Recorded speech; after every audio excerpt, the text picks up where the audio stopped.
Hey guys, welcome to the video. In this video, I'll be going over problem 43 from the Tro textbook. It is this one right here. It reads that zinc sulfide reacts with oxygen according to the following reaction of 2 zinc sulfide and 3 moles of oxygen gas, the diatomic, yields 2 moles of zinc oxide as solid and 2 moles of SO2. So if I go and share my screen, it's dirty. Okay. So yeah, actually, I forgot to write down the. Here, let's go back and look at the rest of the problem actually. And so this is a limiting an excess reactant problem. And so we're told that we have 4.2 moles of the zinc sulfide and 6.8 moles of the oxygen gas. And the question is, how many moles of excess remains?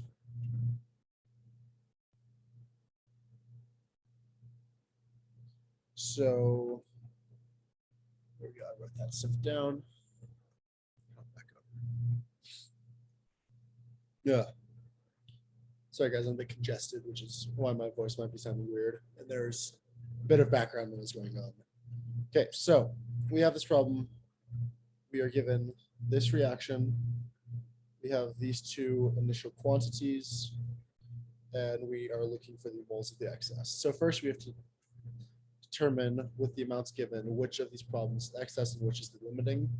So the way I always do this is I say I'm given 4.2 moles of zinc sulfide. For every 2 moles zinc sulfide, I need 3 moles of O2. Then I'll do the same thing with the oxygen. So I start with 6.8 moles of O2.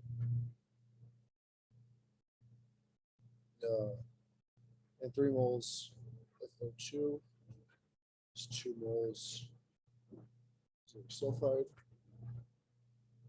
And then if you pull out a calculator,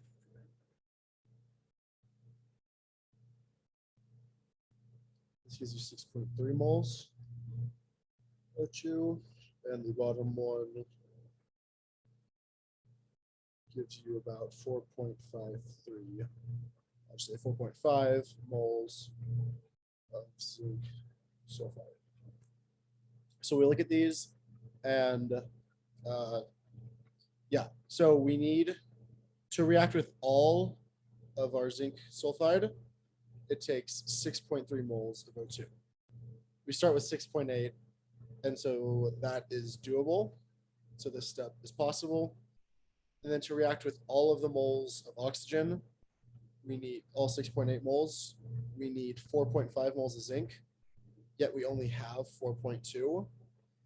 And so this step isn't possible, which lets you know that this one is the limiting reactant.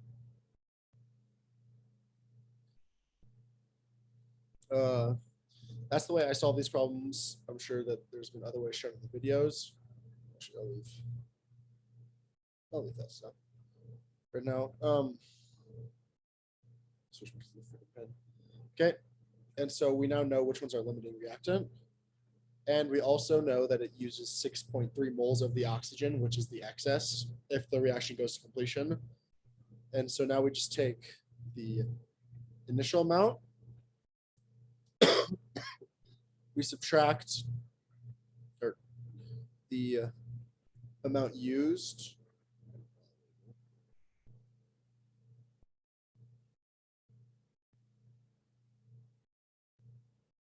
which leaves you with 0.5 moles of oxygen gas excess.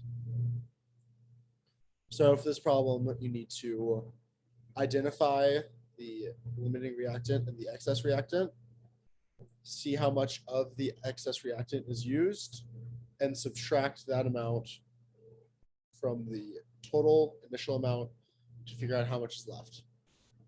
So you take the part from the whole and you're left with the remainder. Thank you guys for watching this video. I hope that clears up some questions about limiting excess reactants. And yeah, y'all have a good week. I hope to see you in the next video.